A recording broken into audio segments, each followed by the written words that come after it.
أعوذ بالله من الشيطان الرجيم.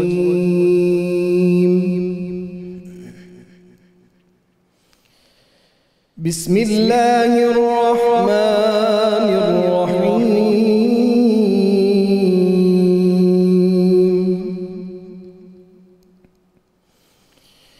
والضحى والليل إذا سجى ما ودعك ربك وما قلى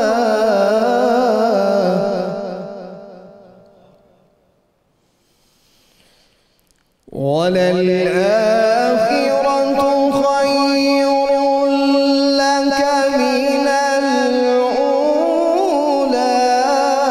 ولسوف يعطيك ربك فترضى.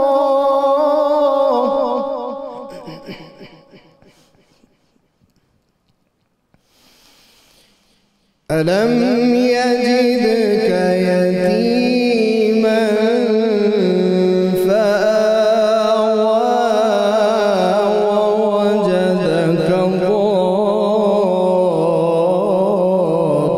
ضالا فهدى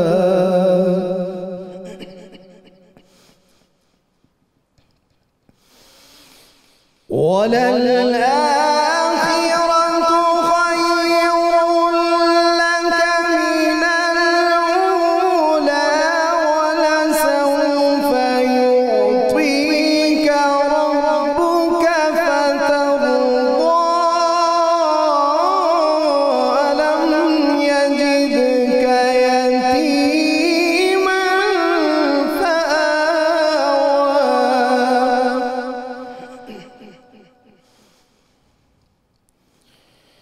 ووجدك ضالا فهدى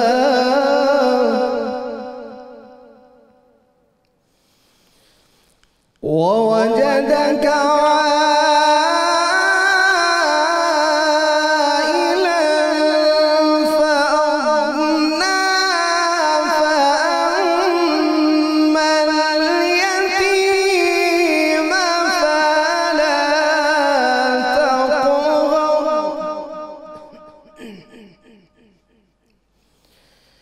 فأما اليتيم فلا تقهر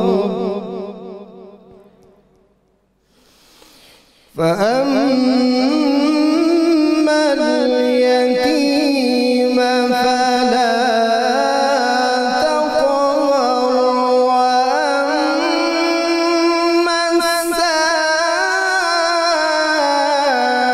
السائل فلا تنهر وأما السائل فلا تنهر وأما بنعمة ربك فحدث. صدق الله العظيم. ماشاءاللہ ماشاءاللہ ماشاءاللہ. ملک ممتاز قاری جناب قاری حبیب احمد نعیمی صاحب تلاوت کلام پاک سے ہمارے قلوب کو منور فرما رہے تھے. الحمدللہ رب العالمین والصلاة والسلام علی سید الانبیاء والمرسلین. اللہم صلی علی سیدنا و مولانا محمد وعلی آلہ واصحابہ وبارک وسلم وصلی علیہ. دنیا کے تمام دیکھنے والوں کو، تمام چاہنے والوں کو، تمام پیار کرنے والوں کو، اور جہاں جہاں تک اس وقت میری آواز کو سنا اور مجھے دیکھا جا رہا ہے، جنید اقبال کی جانب سے انتہائی محبت کے ساتھ السلام علیکم. ایک بار پھر ناظرین، آپ کو رحمت رمضان کی خصوصی براہ راست نشریات میں دل کی گہرائیوں سے میں خوش آمدید کہتا ہوں. سحری کا حسین ترین موقع، اس دعا کے ساتھ کہ اللہ تبارک و تعالی امت مسلمہ پر اور خاص طور پر میرے آپ کے پاکستان پر اب اپنا خصوصی فضل و کرم فرمائیں.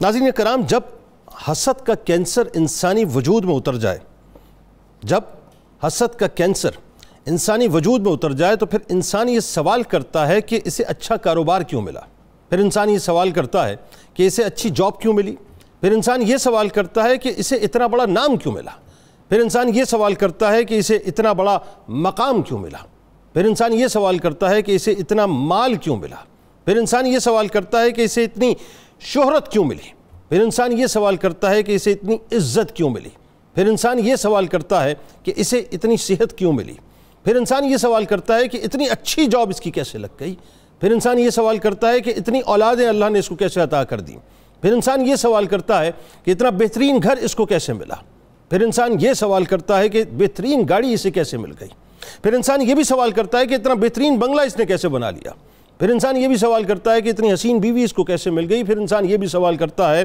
کہ اتنا خوبصورت شوہر اس کو کیسے مل گیا۔ یعنی اس کینسر جیسے مرض میں آج مرد اور عورتیں دونوں ہی ناظرین مجھے کہنے دیں اکثریت میں مبتلا ہیں، اکثریت میں، یعنی گھروں سے لے کر ایوانوں تک ہر طرف حسد کی تباہی آپ کو نظر آتی ہے۔ پھر عالم یہ ہوتا ہے ناظرین کہ حسد جب بغض کے سانچے میں ڈھل جایا کرتا ہے تو لوگ شیطان کی ٹانگوں میں فٹ بال بن جایا کرتے ہیں اور شیطان فٹ بال کی طرح پھر ان سے کھیلا کرتا ہے، کبھی ادھر ہٹ کرتا ہے کبھی ادھر ہٹ کرتا ہے اور اسے معلوم ہی نہیں ہوتا کہ وہ شیطان کی ٹانگوں میں اس وقت فٹ بال کی طرح ادھر ادھر ہو رہا ہوتا ہے۔ اور عالم یہ ہوتا ہے پھر ناظرین انسان جادو ٹونے اور سفلی کرانے تک چلا جاتا ہے اور اپنا مال، عزت، ایمان سب کچھ برباد کر دیا کرتا ہے۔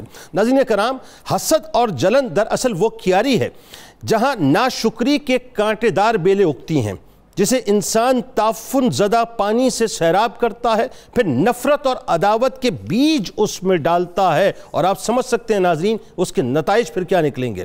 حسد برائیوں کی وہ جڑ ہے ناظرین جس کی ڈالیاں بغض، عناد، نفرت، کینہ، دشمنی اور کفر کے کڑوے پھل لگاتی ہے جسے کھا کھا کر انسان تباہ و برباد ہو جایا کرتا ہے۔ حسد وہ بری بلا ہے جو اگر انسان کے قلب و ذہن پر ناظرین حاوی ہو جائے نا، بڑی توجہ سے میری باتوں کو سنیے گا آپ ذرا، کیونکہ ہم اس مرض میں غیر محسوس طریقے سے بھی مبتلا ہو جاتے ہیں، اس مرض کا ہم غیر محسوس طریقے سے بھی شکار ہو جاتے ہیں، ہمیں معلوم ہی نہیں ہوتا کہ اس مرض نے ہمیں اپنا نشانہ بنا لیا ہے، ہم نہ چاہتے ہوئے بھی کسی سے حسد کر رہے ہوتے ہیں، کسی کی ترقی پہ جل رہے ہوتے ہیں، کسی کے بارے میں کوئی آواز آ جائے ہمیں یا کان میں بات آ جائے تو ہمارا ایکسپریشن وہ نہیں ہوتا جو رشک کا ایکسپریشن ہونا چاہیے، بلکہ اندر ہی اندر ہم کس مسا رہے ہوتے ہیں کہ ایسا کیوں ہو گیا، ہمیں کیوں نہیں ملا صاحب یہ۔ تو حسد وہ بری بلا ہے ناظرین جو اگر انسان کے قلب و ذہن پر حاوی ہو جائے تو اسے حواس باختہ کر دیا کرتی ہے۔ حسد وہ کالک ہے ناظرین جس کا آغاز انسان کے قلب سے ہوتا ہے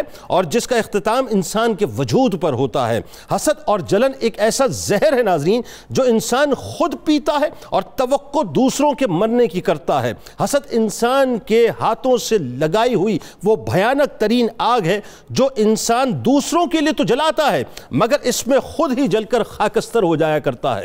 حسد اور جلن ناظرین وہ زہر حلال ہے جسے انسان مزے لے کے پیتا رہتا ہے اور آہستہ آہستہ خود ہی مرتا رہتا ہے۔ حسد اور جلن وہ خودکش حملہ ہے ناظرین جس کا شکار حاسد خود سب سے پہلے ہوا کرتا ہے، یعنی وہ کسی اور کو تباہ نہیں کرتا، اپنے آپ کو ہی اڑا کے برباد کر دیا کرتا ہے۔ حسد اور جلن ناشکری کی ناظرین وہ کالی آندھی ہے جو حاسد کی موجودہ تمام نعمتوں کے ساتھ اس کو اڑا کر لے جاتی ہے، یعنی سب کچھ اڑا کر لے جاتی ہے۔ حسد اور جلن بے صبری کا وہ طوفان ہے ناظرین جو آنے والی نعمتوں کا بھی راستہ روک لیا کرتا ہے اور رب کے غیظ و غضب کو بہت تیزی کے ساتھ دعوت دیا کرتا ہے۔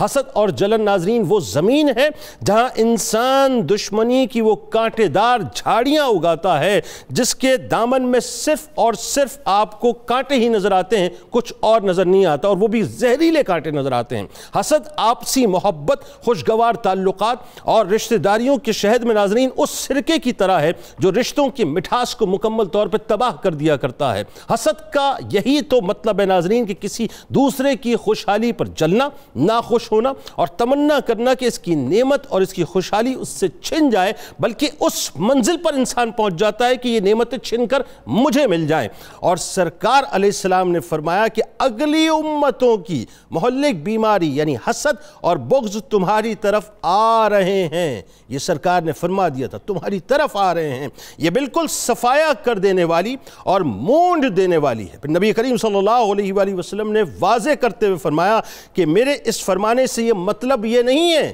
کہ یہ بالوں کو مونڈ دینے والی ہے، بلکہ یہ بد خصلت اور بری عادت دین کو مونڈ ڈالتی ہے اور بالکل صفایا کر دیتی ہے. اب فیصلہ صاحب، وہ تمام لوگ جو اس وقت مجھے سن رہے ہیں کہ جو حسد کے مرض کے اندر مبتلا ہیں اور دل کے اندر ایک ٹیس اٹھتی رہتی ہے، اس کو کیوں مل گیا، مجھے کیوں نہیں ملا، فیصلہ خود کر لیجئے صاحب. یہ جو آپ سوال اٹھاتے ہیں نا، یہ جو سوال دل میں اٹھتا ہے، یہ سوال بنیادی طور پر اللہ پر معاذ اللہ اعتراض ہے.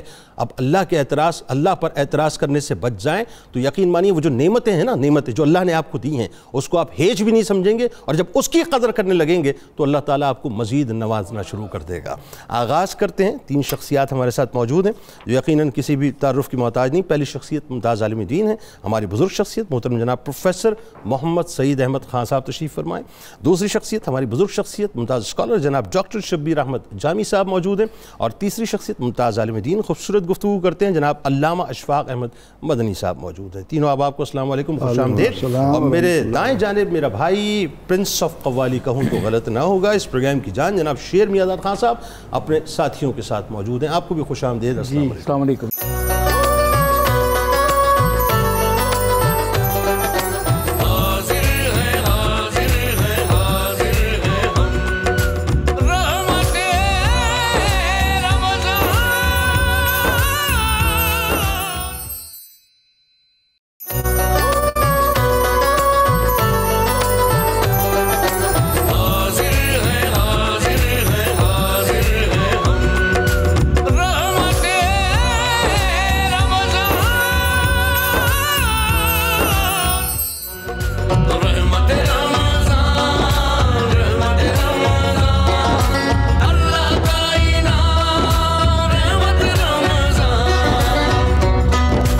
خواتین و حضرات، رحمت رمضان کی خصوصی براہ راست نشریات میں شہری کے موقع پر آغاز کرتے ہیں اس موضوع کا جو بلا مبالغہ مجھے لگتا ہے کہ آج گھروں سے لے کر ایوانوں تک اکثریت اس مرض میں مبتلا ہے، جسے آپ بغض کہتے ہیں، جسے آپ حسد کہتے ہیں. اس کے نقصانات کا ہمیں اندازہ نہیں ہے ناظرین، اور ہمیں تدارک کیسے کرنا چاہیے اس طرف تم سوچتے بھی نہیں، لیکن آج کوشش کریں گے کہ آپ تک پہنچائیں.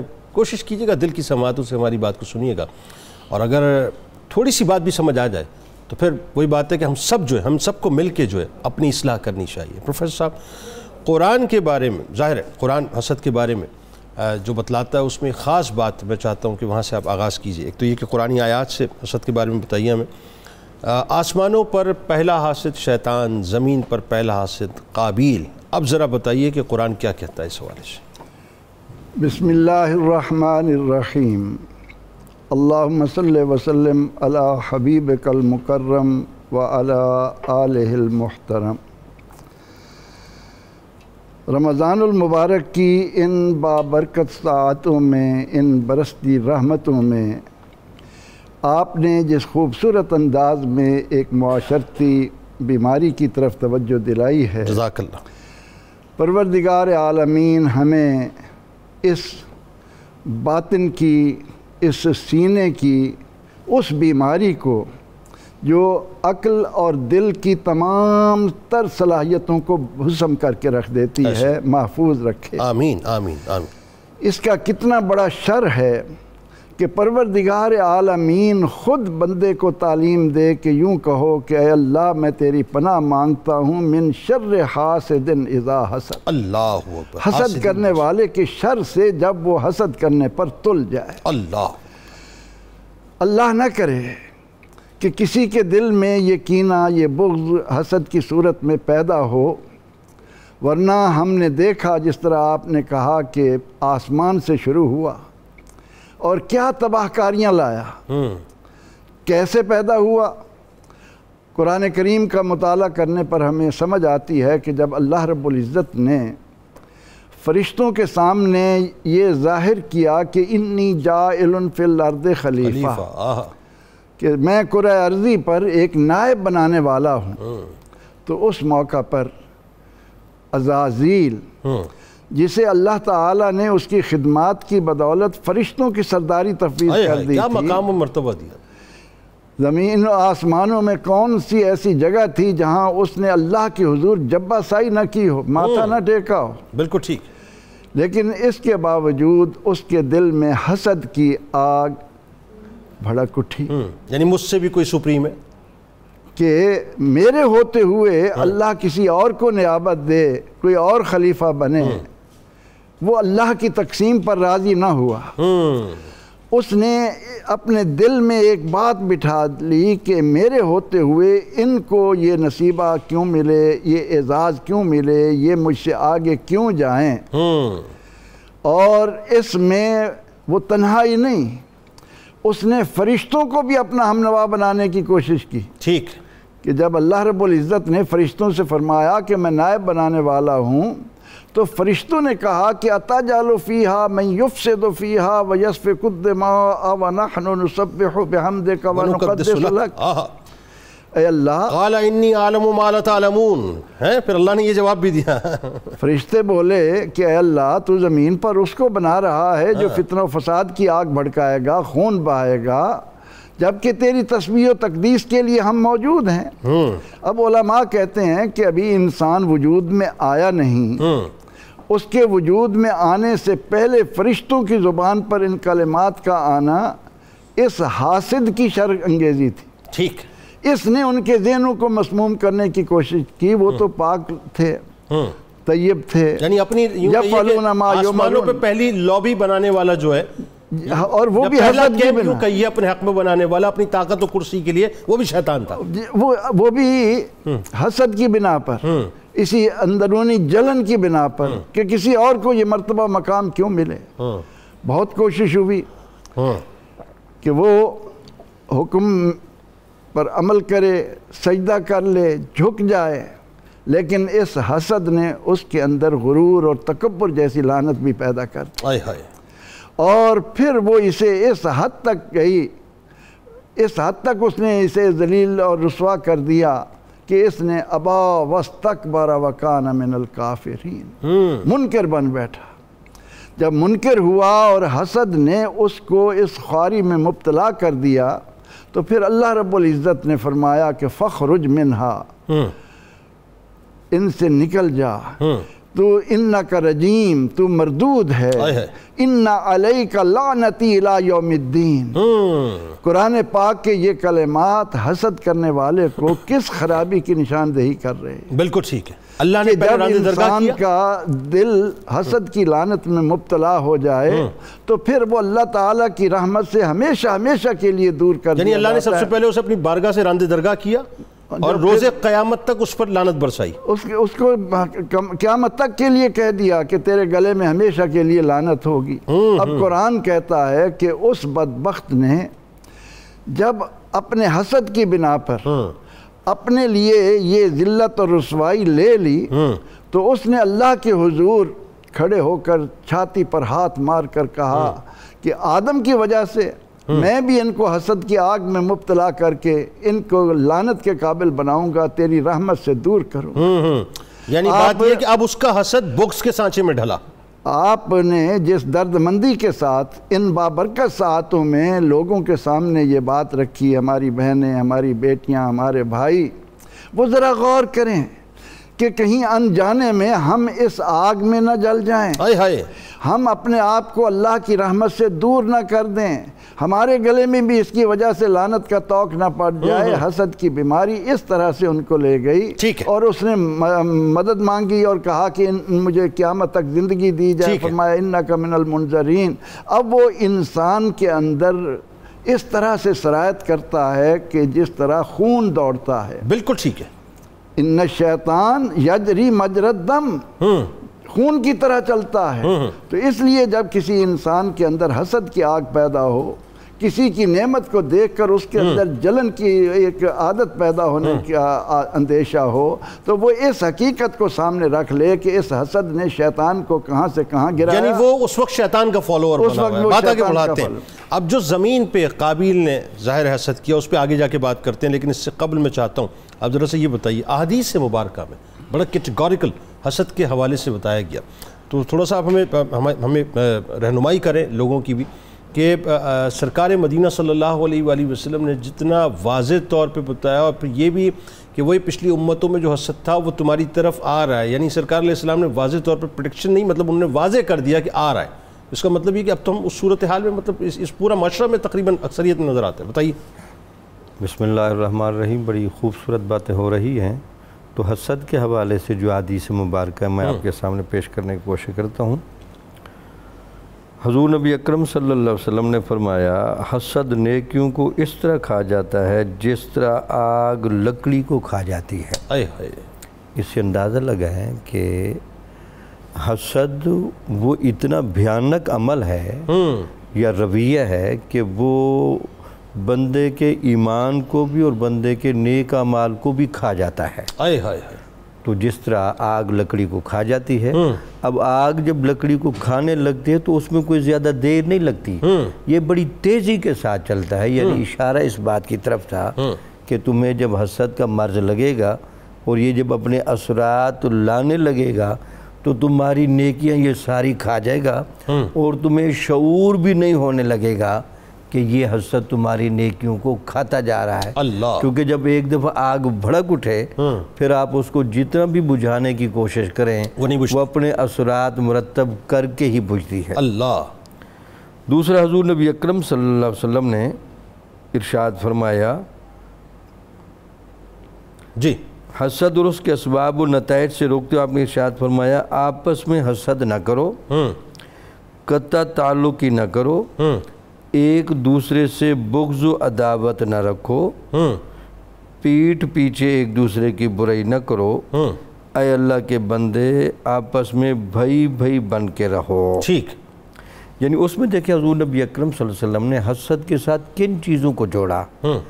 حسد نہ کرو.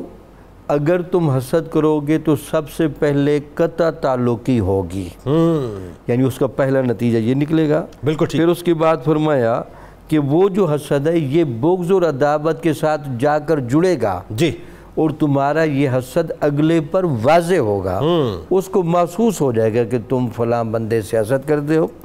اور تیسرا فرمایا اس کا اگلا رزلٹ یہ نکلے گا کہ تم اس کی پیٹھ پیچھے برائی کر کے خوش ہویا کرو گے.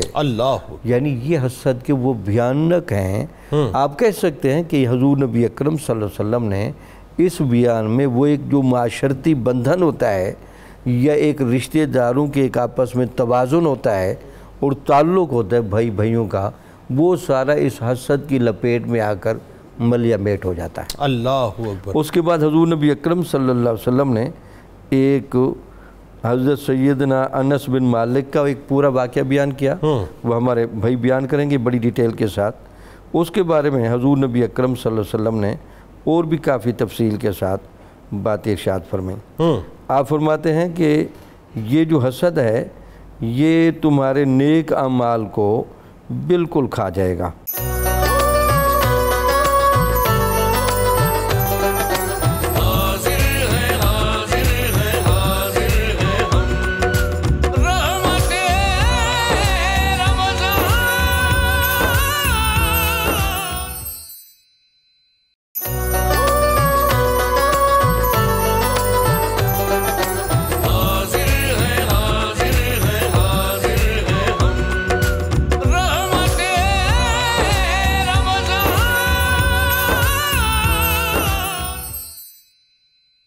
اچھا اب اس میں ذرا مجھے بتائیے، اپنا قابیل کے حوالے سے بات ہو رہی تھی، تو قابیل کا جو معاملہ ہے آپ دیکھیے کہ یعنی پہلا قتل زمین پر، ٹھیک ہے، قابیل نے کیا حابیل علیہ السلام کا حسد کی وجہ سے، اس کی کچھ تفصیل بتائیے. اور پھر وہی بات ہے کہ حسد سے بچنے کے حوالے سے جو سرکار علیہ السلام کے دور میں ہمیں واقعات ملتے ہیں ذرا اس کے بارے میں. بسم اللہ الرحمن الرحیم. آج جس موضوع کا آپ نے انتخاب کیا ہے حقیقت میں ماہ رمضان المبارک کی جو حکمتیں اللہ رب العالمین کے حوالے سے بیان کی جاتی ہیں، ان حکمتوں میں سے اس ایک حکمت کا جو ہے وہ ضرورت تھی اس کو بیان کرنا، کیونکہ حسد دل کی بیماری ہے اور دل پاک کرنا ماہ رمضان المبارک کی حکمتوں میں سے ایک حکمت ہے. قابیل نے حابیل کا قتل حسد کی بنیاد پہ کیا تھا، کیونکہ حضرت آدم علیہ السلام کے زمانہ اقدس میں ہوتا یہ تھا کہ جو دو بچے پیدا ہوتے تھے، ایک لڑکا اور ایک لڑکی، اور پھر دوسرے دفعہ جو لڑکا اور لڑکی پیدا ہوتے تھے ان کا آپس میں نکاح کرایا جاتا تھا۔ بالکل ٹھیک ہے۔ اور قابیل جو ہے وہ فریفتہ تھا اپنی ہی جو ہے ساتھ پیدا ہونے والی بہن کے اوپر، اقلیمہ سے، میں اس کے ساتھ جو ہے وہ نکاح کرنا چاہتا ہوں۔ تو وہ ظاہر سی بات ہے وہ گناہ کا کام تھا اور وہ اللہ کی طرف سے منع تھا، اور اس حسن کے حسد نے، کیونکہ دولت کا بھی حسد ہوتا ہے، حسن کا حسد بھی ہوتا ہے، کسی حوالے سے بندہ چاہتا ہے کہ تمام جو اچھی چیزیں ہیں وہ مجھے مل جائیں، اس ملنے کی خواہش میں یہ حسد کر بیٹھا اور اس نے اپنے ہی بھائی کا قتل کیا۔ اب قیامت تک جتنے قتل ہوں گے وہ ہر قاتل کو بھی گناہ ملے گا اور اس کو بھی اس قتل کا گناہ ملے گا۔ یہ سرکار علیہ السلام کی حدیث کا مفہوم، بالکل، یہ چونکہ اس نے اس برائی کو جاری کیا ہے۔ اب ہمارے ناظرین کو یہ بات سمجھنی چاہیے کہ ہم اسلامک سوسائٹی سے تعلق رکھتے ہیں جس کی بنیادیں نبی پاک صلی اللہ علیہ وسلم نے رکھی ہیں۔ بالکل ٹھیک۔ اسلامی کلچر کی جو بنیاد ہے وہ انما المومنون اخوہ پر رکھی گئی ہے۔ ٹھیک ہے۔ حضور صلی اللہ علیہ وسلم نے اپنے ماننے والے ہر شخص کی یہ تربیت کی ہے کہ وہ کسی دوسرے کے ساتھ حسد نہ کرے۔ آپ جب اپنے سامنے لوگوں کو بٹھاتے تھے تو یہی تربیت کرتے تھے کہ تم نے کسی سے حسد نہیں کرنا۔ اسی طرح حضرت انس بن مالک جو ہیں وہ حضور علیہ السلام کی مجلس کو بیان کرتے ہیں کہ صحابہ جلوہ فرما تھے اور حضور صلی اللہ علیہ وسلم 14ویں کے چاند کی طرح ان کے درمیان چمک دمک رہے تھے، اور حضور فخر عالم علیہ السلام فرماتے ہیں میرے صحابہ ابھی ایک ایسا شخص آنے والا ہے جس کو تم دیکھو گے وہ جنتی ہے۔ اللہ اکبر۔ ایک انصاری صحابی آئے اور وہ مجلس میں بیٹھ گئے اور اس کے بعد گفتگو ہوتی رہی، وہ اٹھ کے چلے گئے۔ اگلے دن دوبارہ یہ محفل سجی اور حضور جان رحمت صلی اللہ علیہ وسلم اپنا چاند جیسا چہرہ اس میں چمکا رہے تھے اور آپ کے لبہ اقدس کو جنبش ہوئی، رحمت کے جو ہے وہ پھول بکھرنے لگے، صحابہ اپنے دامن میں سمیٹنے لگے، اور پھر آپ نے کہا کہ ایک شخص آنے والا ہے وہ جنتی ہے، تم اس کی زیارت کر لینا۔ پھر رسول اکرم صلی اللہ علیہ وسلم کے ارشاد عالیہ کے بعد وہی انصاری صحابی پھر آئے اور بیٹھے، مجلس میں برکتیں حاصل کی، اور پھر تیسرے دن یہی واقعہ دوبارہ رونما ہوا تو حضرت عبداللہ بن عمر بن عاص کہتے ہیں میرے دل کے اندر بڑا رشک آیا کہ یہ بندہ جنتی ہے اور جس کی گارنٹی حضور علیہ السلام دے رہے ہیں، اس کے عمل کو تو دیکھوں کہ یہ کرتا کیا ہے۔ مجلس سے جب اٹھے حضرت عبداللہ بن عمر بن عاص جو ہیں اس انصاری صحابی سے کہتے ہیں میری تھوڑی سی انبن ہو گئی ہے تو میں چاہتا ہوں کہ میں ذرا اپنے والد سے دور رہوں اور 3 دن میں آپ کی مہمان نوازی میں رہنا چاہتا ہوں، مہربانی کیجئے اپنے گھر میں مجھے رکھیے۔ کہا کہ ٹھیک آپ آ جائیے، بتایا نہیں کہ معاملہ کیا ہے۔ اب جب جو سچا ہوتا ہے نا اس کی تنہائی بھی ویسی ہوتی ہے اور اس کا اجتماعی کیفیت بھی ویسی، مطلب وہ صرف جلوت میں پاک نہیں ہوتا، خلوت میں پاک۔ وہ ایسا نہیں ہوتا کہ وہ جناب لوگوں کے سامنے تو کچھ نظر آئے اور تنہائی میں کچھ ہو۔ اب وہ کہتے ہیں میں گیا رات میں ان کے پاس جب ٹھہرا تو میں نے دیکھا رات میں اٹھ کر کوئی عبادت نہیں کر رہے ہیں، بس جب کروٹ لیتے ہیں تو زبان سے جاری کرتے ہیں اللہ، پھر سو جاتے ہیں، اور پھر جب نماز فجر کے لیے اٹھے نماز پڑھی اور نماز کے بعد جب ناشتہ وغیرہ کر لیا تو عبداللہ بن عمر کہتے ہیں 3 دن پورے ہو گئے ہیں تو میں جاتا ہوں۔ کہا کہ معاملہ مجھے بتائیے کہ آپ عمل کیا کرتے ہو کہ 3 دن تک ہم نے حضور صلی اللہ علیہ وسلم کی زبان سے یہ سنا ہے کہ تم جنتی ہو۔ کہا کہ میرا عمل میاں یہی ہے کہ میں نماز پڑھتا ہوں اور یہ جو چیزیں آپ نے دیکھی ہیں اس کے علاوہ کچھ نہیں۔ تو حضرت عبداللہ بن عمر بن عاص کہتے ہیں میں وہاں سے جب جانے لگا پھر پیچھے سے آواز دی کہ اے عبداللہ ذرا میری بات سننا۔ کہا باقی معاملات تو یہی ہیں لیکن جس وجہ سے میں سمجھتا ہوں کہ یہ اللہ کے نبی نے مجھے برکت عطا کی ہے وہ یہ ہے کہ میں دل میں کسی کے لیے کھوٹ نہیں رکھتا، بغض نہیں رکھتا، بغض اور نفرت اور عداوت نہیں رکھتا، میں اپنے من کو صاف رکھتا ہوں اور پاک رکھتا ہوں۔ جنید صاحب معاملہ یہ ہے کہ آپ اگر سیرت النبی کو مطالعہ کریں اور ہماری قوم اس کو مطالعہ کرے تو آپ کو یہ چیز واضح نظر آئے گی۔ نبی پاک علیہ السلام کا جس نے کلمہ پڑھا وہ حسد سے پاک تھا، اور جس نے حضور علیہ السلام کو چھوڑا وہ حسد کی وجہ سے چھوڑا۔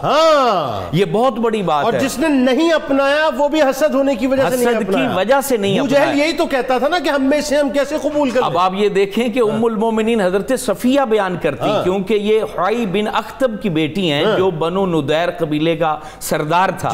وہ کہتے ہیں کہ حضور جان رحمت جب جلوہ فگن ہوئے مدینہ طیبہ میں ہیں تو نبی پاک کے چہرے کو میرے باپ نے اور میرے چچا نے دیکھا، ان کی آنکھوں کو دیکھا، لب و رخسار کو دیکھا، ان کی داڑھی کو دیکھا، ان کے امامے کو دیکھا، ان کے وجود کو دیکھا، گفتار کو دیکھا، مجلس کو دیکھا، مسکرانے کو دیکھا، رونے کو دیکھا، بولنے کو دیکھا، تو وہ گھر میں آئے. کہتے میں ابھی اس ٹائم اتنی میری عمر نہیں تھی. ابو یاسر اور حوئی جو ہے یہ دونوں بھائی تھے، اور آپس میں جب ہم کلام ہونے لگے، باتیں کرنے لگے، تو میرے کانوں میں باتیں آ رہی تھیں. کہہ رہے تھے کہ یہ وہی سونا شخص ہے جس کے بارے میں ہمارے نبیوں نے بتایا کہ یہ نبی ہے اور آخری نبی ہے. یہ ہماری کتابوں میں لکھا ہے جس کو ہم بدل چکے ہیں، کیونکہ زلف عنبرین کا ذکر بھی سابقہ کتابوں میں ہے، نگاہ و بشارت کا ذکر بھی سابقہ کتابوں میں ہے. تو وہ جانتے تھے کہ یہ جو رخساروں سے چمک نکل رہی ہے یہ کوئی عام نہیں ہے، یہ محمد عربی علیہ السلام ہے جن کے بارے میں حضرت موسیٰ و عیسیٰ نے بیان کیا ہے. وہ حسد سے ماورا ہوئے تھے، وہ ماورا تھے. اب یہ دونوں افراد آپس میں، اب ابو یاسر پوچھتا ہے کہ بھائی آپ تو اتنے بڑے عالم ہو اور ہمیں بھی تم نے کتابیں پڑھائی ہیں، اب بتائیے کہ ان کو ماننا ہے یا نہیں ماننا ہے. تو کہتے میرے دل میں ان کے بارے میں حسد ہے، میں زندگی بھر ان کا دشمن رہوں گا، میں ان کو مانوں گا نہیں. حضرت صفیہ ام المومنین ہم سب کی ماں کہتی ہیں جب میں نے یہ کلمات سنے تو میں حیران رہ گی کہ یہ لوگ جو ہیں وہ اپنی امت کو، اپنے لوگوں کو یہ ہدایت کرتے ہیں اور خود اس حسد اور بغض میں مبتلا ہیں، اور چاہ کر بھی اس کو جانتے بھی ہیں کہ یہ آخری نبی ہیں اور یہ ماننے کو تیار نہیں ہے. اور یہ بدبخت جو ہے یہ نبی پاک کا دشمن رہا، حسد کی وجہ سے رہا. یہاں میں یہ بات عرض کرنا چاہتا ہوں، حضور علیہ السلام نے جتنے صحابہ کی تربیت کی وہ اس پر کی کہ تم نے حسد نہیں کرنا، اور واقعی وہ تربیت عمل میں بھی نظر آئی. بالکل ٹھیک. عمل میں کیسے نظر آئی کہ حضور جان رحمت نے حج کے بعد جب کہا علی جس طرح میں سب کا مولا ہوں، علی بھی اسی طرح سب کا مولا ہے. اب یہ دیکھیں یہاں وہ تربیت نظر آتی ہے، انما المومنون اخوہ کی پہچان نظر آتی ہے. اور یہاں رونگٹے کھڑے ہو جاتے ہیں کہ اتنے سارے صحابہ کھڑے ہیں، جید صحابہ کھڑے ہیں، اور وہاں حضرت عمر بھی موجود ہیں، حضرت ابوبکر صدیق بھی موجود ہیں، عثمان غنی بھی موجود ہیں، اور کبار صحابہ موجود ہیں. اور وہاں حضور جان رحمت کہہ رہے ہیں جس کا میں مولا ہوں اس کا علی مولا ہے. تو سب سے پہلے مبارکباد دینے والے حضرت عمر فاروق اعظم ہیں. یوں کہیے کہ سب سے پہلے رشک کرنے والے، رشک میں اپنا سر اقدس کو جھکانے والے مولا کائنات، اور پھر مبارک دے رہے ہیں. کہا کہ اے علی مبارک ہو کہ تم آج سے ہر مومن مرد اور عورت کے مولا بنا دیے گئے. یعنی آپ فرق دیکھیے کہ دنیا کا سب سے پہلا قتل سگے بھائی نے سگے بھائی کا کیا، قابیل نے حابیل کا حسد کی وجہ سے. بالکل.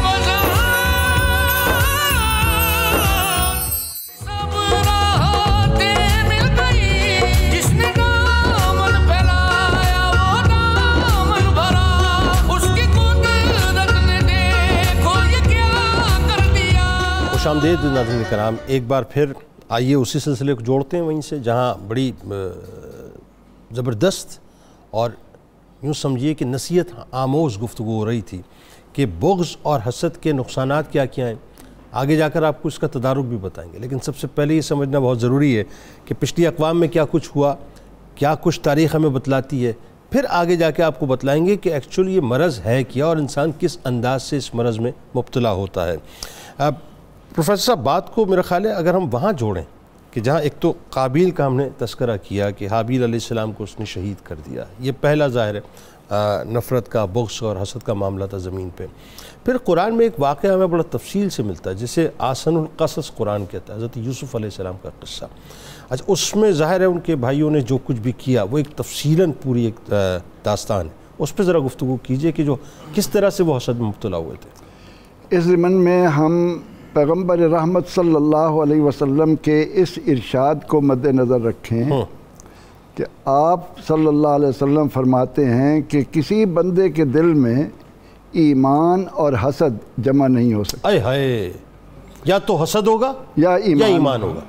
ٹھیک. اس حقیقت کو مد نظر رکھ کر ہم قرآن کریم کا جب مطالعہ کرتے ہیں اور وہاں پر یہ بات آتی ہے، اب ہمیشہ ہم یہ کہتے ہیں کہ بھائی بھائی کا سہارا ہوتا ہے، لیکن اگر وہاں بھی حسد کی چنگاری پیدا ہو جائے، اللہ رب العزت نے حضرت یعقوب علیہ السلام کے بیٹے حضرت یوسف علیہ السلام کو باقی 11 بھائیوں کے مقابلے میں جن خصوصی نعمتوں سے نوازا، اب چاہیے تو یہ تھا کہ اللہ تعالیٰ نے جس کو جس طرح کی شکل و صورت دی ہے، جن انعامات سے نوازا ہے، جو اس پر کرم ہوا ہے، اس پر خوش ہوا جائے۔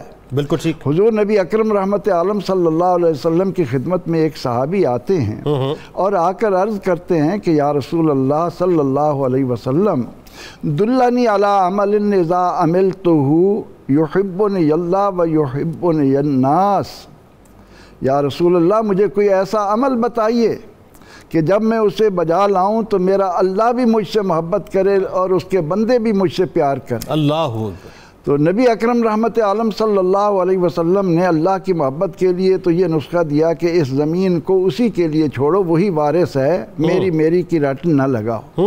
اور لوگوں میں محبوب بننے کے لیے آپ نے کیا شاندار نسخہ دیا، وہ کیا کہ وَزْهَدْ فِي مَا عِنْدَ النَّاسِ يُحِبُّكَ النَّاسِ، جس کو اللہ نے جس صفت سے نوازا ہے اس کو اسی کے لیے رہنے دے۔ کیا اچھی بات ہے، اس سے اپنے آپ کو دور کر لے، لوگ تو اس سے محبت کیا کریں گے۔ اچھی بات ہے، یعنی دوسرے لفظوں میں ان سے حسد نہ کر، ان سے محبت کر۔ موسیٰ علیہ السلام جاتے ہیں اللہ سے ملنے کے لیے طور پر، تو آپ دیکھتے ہیں کہ ایک شخص عرش کے سائے میں کھڑا ہے، عرض کرتے ہیں اے اللہ تو نے اپنے اس بندے کو اتنا مرتبہ عطا کیا ہے، اس کا نام تو بتا۔ اللہ رب العزت نے جواب دیا کہ اے میرے کلیم اس کا نام تو میں نہیں بتاتا، لیکن تجھے یہ بتاتا ہوں کہ یہ اس سائے میں کیوں کھڑا ہے، یہ حسد نہیں کرتا، یہ ماں باپ کی نافرمانی نہیں کرتا، کیا چغل خور نہیں ہے۔ اب حضرت یوسف علیہ السلام کو اللہ تعالیٰ نے جن خوبیوں سے نوازا، بھائیوں سے وہ حذف نہ ہو سکیں، دیکھا کہ والد دوسروں کی نسبت ان سے زیادہ پیار کر رہے ہیں تو ان کے دلوں میں ایک حسد کی چنگاری پیدا ہوئی، اور پھر وہ حسد ان کو کہاں تک لے گیا۔ یعنی بچپن میں جو خواب بھی انہوں نے دیکھا، اس خواب کے لیے بھی یعقوب علیہ السلام نے منع فرمایا کہ ڈسکلوز نہ، لا تقصص رؤیاک علی اخوتک فیکیدوا لک کیدا۔ سبحان اللہ، بتائیے نا کہ بیٹے یہ خواب بھائیوں سے بیان نہ کرنا۔ اب چاہیے تو یہ تھا کہ جب آپ بھائیوں کے سامنے بیان کرتے کہ میں نے دیکھا کہ چاند، سورج اور 7 ستارے مجھے سجدہ کر رہے ہیں، تو بھائی خوش ہوتے کہ اللہ تعالیٰ نے ہمیں بھائیوں میں یہ عظمت دی ہے، لیکن بھائیوں نے اس پر حسد کرنا شروع کیا، اور اس حسد کی آگ نے انہیں اس طرح سے اپنی لپیٹ میں لینا شروع کیا کہ وہ دشمنی میں اس حد تک چلے گئے کہ کہنے لگے فَقْتُلُوهُ، اس کو قتل کر دو تاکہ ہم باپ کی نظروں میں جچ جائیں، باپ ہماری طرف متوجہ ہو جائے۔ ان میں سے ایک بھائی نے کہا، آپ کے 11 بھائی تھے، ان میں سے ایک نے کہا کہ یہ نہ کرو، القوہ فی غیابت الجب، بنیامین کسی تاریخ گڑھے میں ڈال دو، پڑا رہے گا۔ اور پھر یہ دیکھیں کہ وہ اس حسد میں جب اس منصوبے کے تحت اپنے بھائی کو لینا چاہتے ہیں کہ انہیں سیر و سیاحت کے لیے ہمارے ساتھ بھیجو، تو حضرت یعقوب علیہ السلام اللہ کے دیے ہوئے علم کی روشنی میں کیا کہتے ہیں، میں اس لیے نہیں بھیجوں گا کہیں ایسا نہ ہو کہ اسے بھیڑیا کھا جائے اور تمہیں خبر تک۔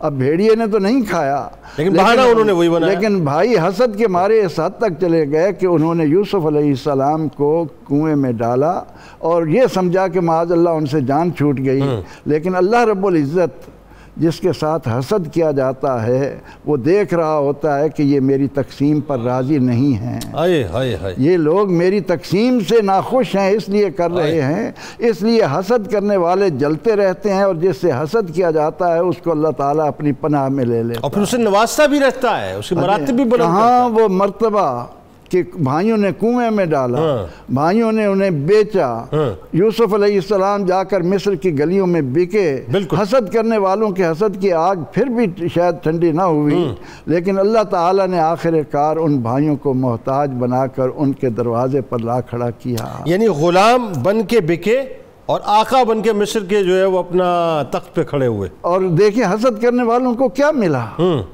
آج ہم پیغام تو یہ سمجھنے کی کوشش کر رہے ہیں کہ آخر اگر کسی کے بارے میں میرے دل میں حسد پیدا ہوتا ہے تو اس سے مجھے کیا ملے گا؟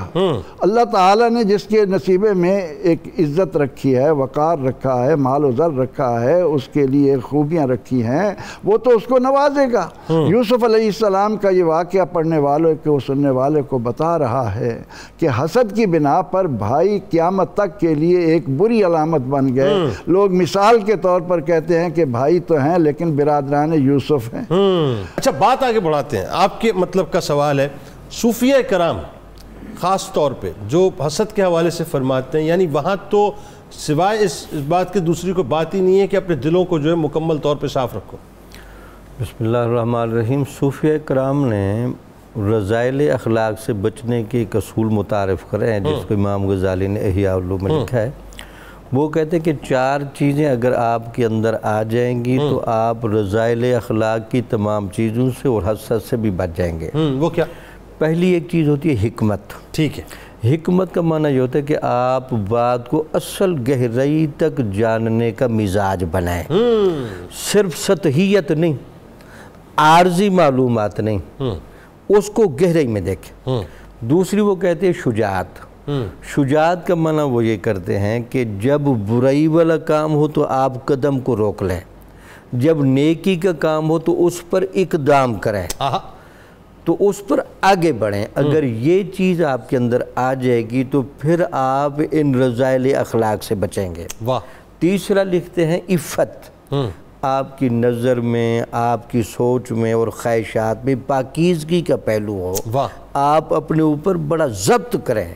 اگر یہ ضبط کرنا آپ کی عادت بن گئی تو یہ حسد جیسے امراض سے بچ جائیں گے۔ چوتھا آپ نے لکھا جس کو کہتے ہیں عدالت، ٹھیک ہے، جس کا معنی ہوتا ہے انتہائی توازن۔ آپ چیزوں کو دیکھنے میں ایک توازن قائم رکھا کریں۔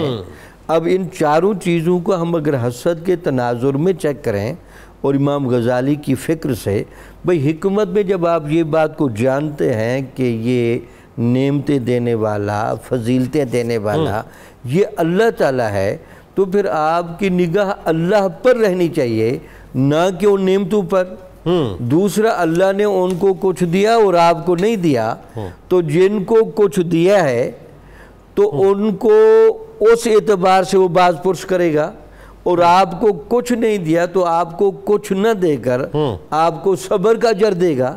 تو آپ یہ جو سمجھ لیں کہ کسی کے پاس مال ہے، وہ مال خرچ کر رہا ہے تو اس کا ثواب لے جائے گا، لیکن آپ کے پاس اگر مال نہیں اور فقر ہے تو آپ مالدار پر حسد نہ کریں، بلکہ آپ الفقر و فقری پر سوچیں کہ حضور نبی اکرم صلی اللہ علیہ وسلم نے یہ فقر کو اپنا فخر قرار دیا ہے۔ اس کے بعد اگر آپ کو کہیں خواہشات کی وجہ سے حسد پیدا ہوتا ہے اور آپ کو چیزیں نہیں بھاتی تو آپ اس میں بھی پریشانی کا سبب نہ بنیں۔ آپ اپنے آپ کے پابند ہیں، آپ کسی اور کی نعمتیں ہونے یا نہ ہونے کو نہ دیکھیں۔ اللہ نے جو خواہشیں آپ کو دی ہیں، جو سہولتیں آپ کو دی ہیں، اس کے اندر آپ ضبط لے کر آئیں اور پھر چیزوں کو بیلنس میں دیکھا کریں۔ اللہ نے ان کو ہی سب کچھ نہیں دیا ہوتا، اللہ نے آپ کو بھی بہت کچھ دے رکھا ہے، شاید جس کو آپ پہچاننے کی کوشش نہیں کرتے۔ وہی بات ہے کہ اپنی نعمتیں ہیچ لگتی ہیں، اپنی نعمتیں ہیچ لگتی ہیں۔ اب ہونا یہ چاہیے کہ عبادتوں میں ہمیشہ اپنے سے اوپر والوں کو دیکھو، نعمتوں میں سے اپنے سے نیچے والوں کو۔ بلکہ اس میں اگر نعمتوں کے ذیل میں ہے، جو امام غزالی نے نعمتیں گنوائی بڑی خوبصورت، وہ کہتے ہیں یہ کم نعمت ہے کہ ہم سب کو اللہ تعالیٰ نے حضور نبی اکرم صلی اللہ علیہ وسلم کا امتی بنایا۔ اس سے بڑی کیا نعمت؟ اگر اسی نعمت کا بھی گہرا احساس رہے تو یہ حسد اور یہ باقی چیزوں سے مداوع ہو سکتا ہے۔ ایک واقعہ بھی امام غزالی نے بڑا خوبصورت لکھا ہے۔ وہ کہتے ایک بادشاہ تھا، اس کے پاس ایک فقیر بندہ آ کے کچھ اس انداز سے مانگتا تھا کہ اس فقیر کی ادا پسند آ گئی اس بادشاہ کو۔ اس نے کہا جی احسان کرنے والوں کو احسان کا بدلہ دیا کرو، جو برائی کرتے ہیں ان کو برائی کا بدلہ ملتا ہے۔ اللہ! اب بادشاہ چونکہ احسان کرتا تھا وہ خوش ہوتا تھا۔ یہ جملہ کیا کہتا ہے؟ بادشاہ نے اس کو اتنا قریب کیا فقیر کو، کوئی ایک بندے کو اس سے حسد ہو گیا۔ اس نے کہا یار یہ فقیر تھا، فقیر میں بھی تھا، اب اس کو بادشاہ سے انعام ملتا ہے، مجھے کچھ نہیں ملتا۔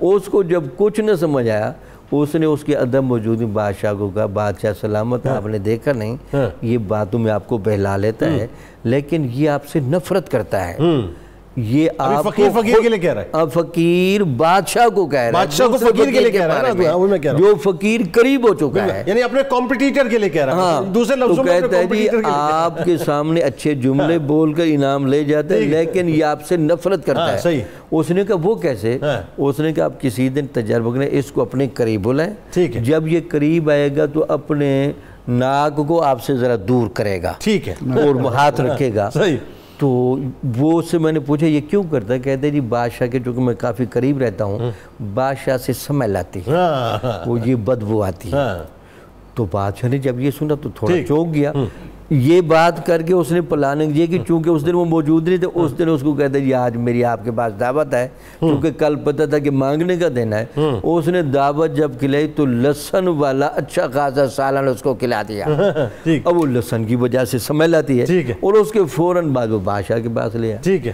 جب بادشاہ کے پاس لے آیا تو بادشاہ نے اس کو جب اپنے قریب کیا تو اس نے واقعی اسی طرح ہاتھ رکھا اس نے کہا اس کا مطلب کہ یہ مجھ سے نفرت کرتا ہے بعد میں اس دوسرے فقیر کو بھیجنے کے بعد اس کو بادشاہ نے ایک رکا لیا کہ فلاں بادشاہ کے پاس آپ لے جائیں اور اس کو جا کر کے وہ آپ کو انعام دے گا کیونکہ بادشاہ بھی غصہ کر کے کہ باقی مجھ سے نفرت کرتا ہے جب وہ کہتے وہ لے کر جا رہا تھا وہ دوسرا فقیر بھاگتے ہوئے سمجھا کہ یار چونکہ اس کو ہمیشہ انعام ہی ملتا ہے اس رکے میں بھی انعام ہوگا وہ اس کے قدم پڑ گیا اس نے کہا یار دوستی بھی تو ہے نا یار میں بھوکا مر رہا ہوں یہ خط مجھے دے دے چونکہ اس میں انعام ملنے والے مجھے بھی کچھ مل جائے تجھے تو بادشاہ دے دیتا ہے وہ کہتے جب وہ جا رہا تھا تو اس رکے میں یہ لکھے تھا کہ یہ اپنے عامل کو جب آپ اس کو کھولیں تو اس بندے کو قتل کر دینا ہے اور قتل کرنے کے بعد اس کے چمڑے کے اندر بھوسا بھر کے مجھے واپس بھیجنا ہے وہ دوسرے فقیر نے جب لیا تو جو ہی اس کو دیا تو اس نے غور سے دیکھنے کے بعد کہا ان کے چلو آپ ذہنی طور پر تیار ہو جائیں اس نے اس کو قتل کیا اس کی کھال میں بھوسا بھر کے واپس بھیجا تو بادشاہ کے سامنے اگلے دن وہی پہلا فقیر جو اچھے جملے کہتا تھا وہ حیرانگی سے کہنے لگا جی آپ ادھر جا کر ملے نہیں اس نے کہا جی میں ملنے جا رہا تھا وہ دوسرا بندہ میرے قدم پڑ گیا اس نے کہا جی مجھے بھی انعام دلوائے وہ رکا لے کر بھاگ کر وہ اس اشر کا شکار ہوا ہے یعنی اس کی بوری بن کے واپس آئی بوری بن کے واپس تو بادشاہ نے پوچھا کہ آپ سنا کہ مجھ سے نفرت کر دوں میں آپ سے نفرت نہیں کرتا وجہ یہ تھی کہ اس دن اس نے مجھے تھوم کھلا دیے تھے سالن میں تو میں اس وجہ سے ہاتھ رکھتا رہا کہ آپ کو مجھ سے سمیل نہ آئے دیکھیں وہ حسد کا نتیجہ کیا نکلا حسد کا نتیجہ واہ واہ واہ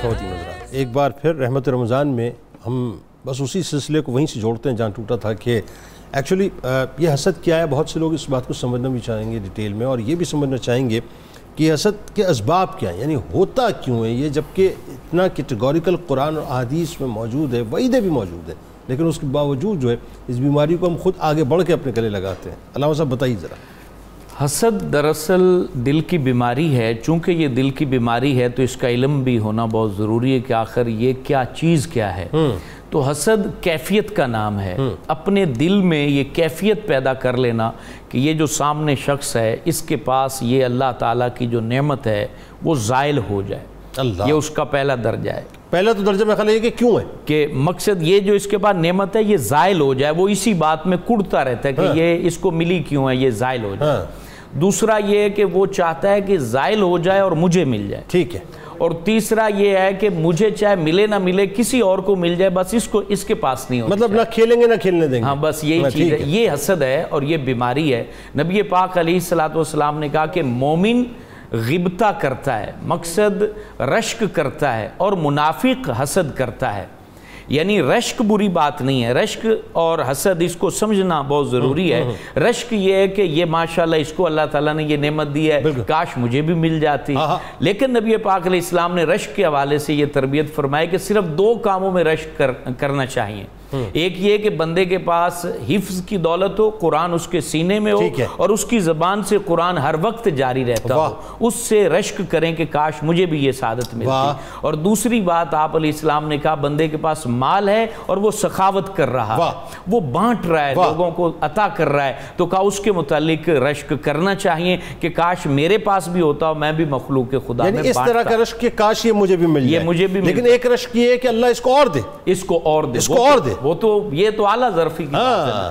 اب یہ حسد ہوتا کیوں ہے؟ کیونکہ وقت کم ہے تو اس کو بھی ہم بیان کرنا چاہتے ہیں۔ اس کا پہلا سبب یہ ہے کہ کم ظرفی اور کمینہ پن، ٹھیک، یہ جس بندے کے اندر ہو وہ ضرور حسد کرتا ہے۔ ٹھیک ہے، کم ظرف شخص کسی کو برداشت نہیں کرتا، اور جس کا من کمینہ ہو وہ کسی کو خوشحال نہیں دیکھنا چاہتا، وہ چاہتا ہے کہ یہ دنیا اجڑی رہے، مجھے ملے نہ ملے یہ دنیا اجڑی رہے، تو یہ کمینہ پن۔ اور اعلیٰ ظرفی جب ہوتی ہے تو حسد نہیں ہوتا۔ جیسے حضرت عمر بن عبدالعزیز کو کسی بندے نے یہ کہا تھا کہ حضور فلاں بندہ حسد کرتا ہے آپ سے اور آپ کے بارے میں بڑی بڑی باتیں کرتا ہے۔ اب یہ اعلیٰ ظرفی کی مثال ہے۔ حضرت عمر بن عبدالعزیز ہاتھ اٹھاتے ہیں اور عرض کرتے ہیں یا اللہ اگر میں ویسا ہوں تو مجھے معاف کر دے، اور اگر میں ویسا نہیں ہوں تو اس کو معاف کر دے۔ یہ اعلیٰ ظرفی کی مثال ہے۔ دوسرا سبب جو ہوتا ہے وہ ہوتا ہے تکبر، بندہ کسی کو بڑا نہیں دیکھنا چاہتا، جس طرح کفار مکہ تکبر کی وجہ سے انہوں نے حسد کیا اور وہ نبی پاک علیہ السلام کو نہ مانا۔ دوسری چیز ہوتی ہے بندہ سرداری کی طلب کرتا ہے، مطلب وہ چاہتا ہے مجھ سے کوئی بڑا نہ ہو، تو اس وجہ سے وہ حسد کرتا ہے۔ چوتھی اس کی جو وجہ ہے وہ ہے خوف، بندہ خوف میں مبتلا رہتا ہے کہ یار یہ اگر ترقی کر گیا نا تو میں اجڑ جاؤں گا، یہ بڑا بن گیا تو میرا کچھ بھی نہیں بنے گا، وہ یہ خوف میں مبتلا رہتا ہے، اس لیے وہ کسی کو آگے نہیں بڑھنے دیتا۔ آپ یہ حسد کی ہی وجہ سے اور سرداری اور حب حکومت کے شوق سے ہمارے ہاں مذہبی سیاسی سطح پہ وراثت چلتی رہتی، وہ ڈرتے ہیں کہ اگر ایک دفعہ بھی ہماری تحریک، ہماری جماعت، ہمارے مدرسے، ہمارے دارالعلوم، ہماری مسجد کا کوئی اور چیئرمین بن گیا تو پھر ہمارے بچوں کو کچھ بھی نہیں ملے گا۔ وہ اس خوف کی وجہ سے کسی کو جو ہے وہ آگے نہیں بڑھنے دیتے اور حسد میں مبتلا رہتے ہیں۔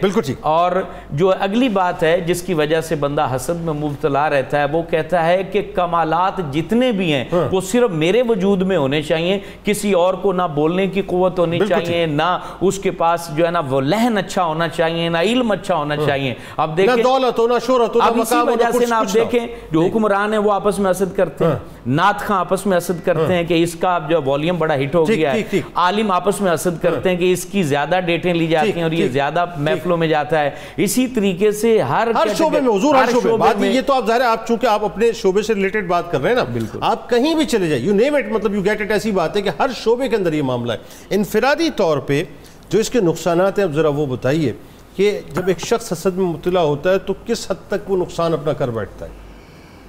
اس کی ہم قرآن کریم سے اگر مثال تلاش کریں تو عبداللہ بن ابی کا کردار ہمارے سامنے آتا ہے، درست، کہ نبی اکرم رحمت عالم صلی اللہ علیہ وسلم کی آمد سے پہلے اسے سرداری کا تاج پہنایا جانا تھا، لیکن جب آپ صلی اللہ علیہ وسلم تشریف لائے، میثاق مدینہ ہوا تو تمام نظریں اس والضحیٰ کی شان والے کی طرف ہو گئیں۔ اس بنا پر اس نے اپنے دل میں آپ صلی اللہ علیہ وسلم کے متعلق حسد قائم کر لیا، اور اس حسد اور بغض میں اس نے اپنا کتنا نقصان کیا، بالکل ٹھیک، کہ ساری زندگی یعنی ظاہری طور پر اس کی حالت یہ ہے، مطلب وہ منافقت کی علامت بن گیا نا، بس بات یہ ہے، یعنی منافقت جو ہے وہ حسد کی وجہ سے ہے۔ اس حسد نے اسے کس حد تک کہ علماء لکھتے ہیں کہ جب وہ نبی اکرم رحمت عالم صلی اللہ علیہ وسلم کے پاس مسجد میں آتا تو مسجد کی دیوار کے ساتھ کھڑے ہو کر کہتا کہ لوگو آپ اللہ کے رسول ہیں، آپ کی اطاعت کرو، آپ کے ساتھ چلو، لیکن تنہائی میں رسول اللہ صلی اللہ علیہ وسلم سے ملاقات ہو جاتی تو اپنے بغض کو ظاہر کر دیتا، اور اس انفرادی طور پر اس کو اس بغض نے کتنی ذلتوں اور کسی رسوائیوں سے دوچار کیا۔ اس میں کوئی دوسری اللہ کے نبی علیہ السلام، تین چار چھوٹے چھوٹے سوالات ہیں، چھوٹے چھوٹے سوالات ہیں تاکہ فی زمانہ ہم ذرا عام سی سطح پہ لوگوں کو سمجھائیں باتیں۔ ایک بنیادی بات یہ کہ جو حسد کرنے والا ہے کیا وہ اللہ کی تقسیم اللہ کے نظام میں انگلی اٹھاتا ہے؟ اس پہ سوال یقینی طور پر وہ ہم عرض کر چکے ہیں کہ وہ حسد اس لیے کر رہا ہے کہ وہ اللہ کی تقسیم پر ناراض نہیں. اچھا اب بات بتائیے جب وہ راضی نہیں ہے، یہ بھی دیکھا گیا ہے کہ بہت سے لوگ جو ہیں خدا نخواستہ جب اس صورتحال میں آ جاتے ہیں تو وہ دشمنی میں آ جاتے ہیں. کسی کو کہہ سن کے جو ہے اس کو مطلب مثال کے طور پہ اگر ایک آفس کی مثال لے لیں کہ جی یہ مجھ سے اوپر پوزیشن پہ کیوں چلا گیا، ایک مثال ایک سیمپل کیس لے کے ہم بات کرتے ہیں تاکہ لوگوں کو سمجھ آئے. اب اس کو ڈیموٹ کرنا ہے یا گھر کے اندر کوئی سیاست ہو رہی ہے کہ مطلب کوئی بہو اوپر نیچے ہو رہی ہے تو پھر وہ اس کے پیچھے لگی ہوئی ہے، تو جعلی عامل کے پاس جا رہے ہیں، پیسے دے رہے ہیں، عزت خراب کر رہے ہیں، ایمان خراب کر رہے ہیں، تو تباہی کہاں تک پہنچتی ہے؟ یہ ذرا بتائیے. اس طرح کی جلن انسان کو ذلت و رسوائیوں سے دوچار کرتی ہے، اور نبی اکرم رحمت عالم صلی اللہ علیہ وسلم کا یہ ارشاد ہمیں سامنے رکھنا چاہیے کہ آپ صلی اللہ علیہ وسلم نے فرمایا کہ مجھے اس بات کا ڈر نہیں کہ تم میرے بعد مشرک ہو جاؤ گے، ٹھیک ہے، لیکن اس بات کا میں ڈر رہا ہوں کہ تم میرے بعد حسد کی آگ میں جلنے لگو گے. تو حسد کو پیغمبر رحمت صلی اللہ علیہ وسلم نے شرک سے بھی بدتر قرار دے کر ہمیں اس کی تباہ کاریوں سے آگاہ کیا ہے. ہم چھوٹی چھوٹی باتیں شروع میں اختیار کرتے ہیں، اس کی وجہ سے پھر گھر کے اندر اس سے بکھرے ہوتے چلے جاتے ہیں، دشمنیاں پیدا ہوتی ہیں. اسی طرح محلے میں پڑوسیوں کے ساتھ یہ ہوتا ہے، دفتروں میں یہی ہوتا ہے، بازاروں میں تاجروں کے درمیان حسد اور بغض کی آگ اس حسد کی وجہ سے کسی کے کاروبار کو تباہ کرنے کے لیے سفلی کرانا، کسی کی کرسی اٹھا کر جو ہے اس کو کرسی سے نیچے گرانا، منصب سے نیچے گرانا، اس کرسی پر بیٹھنے کی تمنا رکھنا، اس کے لیے جادو کرنا، ٹونے کرنا، کالے عاملین کے پاس جانا، یہ کیا صحیح عمل ہوگا؟ غلط، سراسر غلط ہے. شریعت مطہرہ اس کی اجازت نہیں دیتی، لیکن جو لوگ اس میں لگے ہوئے ہیں ان کے انجام کار کو، ان کے نتائج کو، ان کے آخر میں نتائج کیا مرتب ہوتے ہیں اس پر نظر ڈالی جائے تو انہیں خسارے کے سوا کچھ نہیں نصیب ہوتا. اگر حسد کرنا بھی ہے تو جیسے ابھی ڈاکٹر صاحب بھی کہہ رہے تھے کہ دو باتوں میں کرو، وہ رشک کرو. رشک تو بہترین ہے نا کہ اللہ تعالیٰ نے آپ کو ایک نعمت سے نوازا ہے، میں دیکھ کر خوش ہوتا ہوں کہ یا اللہ ان کی نعمت میں اور اضافہ کر، مجھ پر بھی کرم فرما، یہ تو بہتر ہے. لیکن اگر حسد کی آگ میں جل کر انسان آگے بڑھتا ہے تو پھر وہ اللہ تعالیٰ کی تقسیم پر ناراض ہوتا ہے، اور اللہ تعالیٰ کے عذاب کا کس طرح حقدار بنتا ہے کہ اللہ تعالیٰ نے عبداللہ بن ابی کے لیے اپنے نبی صلی اللہ علیہ وسلم کو ان کے لیے دعائے مغفرت کرنے سے روک دی. بالکل ٹھیک، بالکل. اور جو تبرکات بھی دیے تھے وہ بھی اس کے مرنے کے بعد اس سے لے لیے گئے. تو حسد نے اسے اتنی ذلتوں سے دوچار کیا. تو ہمیں اپنی زندگیوں کو پرسکون بنانے کے لیے جس کے پاس اللہ نے جو نعمت رکھی ہے اس پر خوشی کا شکرانہ ادا کرے، اپنی نعمتوں کو خوش رہیں. حضرت شیخ سعدی رحمۃ اللہ علیہ فرماتے ہیں کہ میں مسجد کے لیے، مسجد میں نماز کے لیے گیا، اچھی مثال، میری جوتی اٹھا لی گئی. اب میں دیکھ رہا تھا کہ میں ننگے پاؤں کیسے چلوں، لیکن جب میری نظر پڑی کہ ایک شخص کے پاؤں ہی نہیں ہیں اور وہ اللہ کا شکر ادا کر رہا ہے، تو میں اللہ کا شکر ادا کرنے لگا کہ یا اللہ میری تو جوتی گئی ہے، اس کے تو دو پاؤں نہیں. بالکل ٹھیک.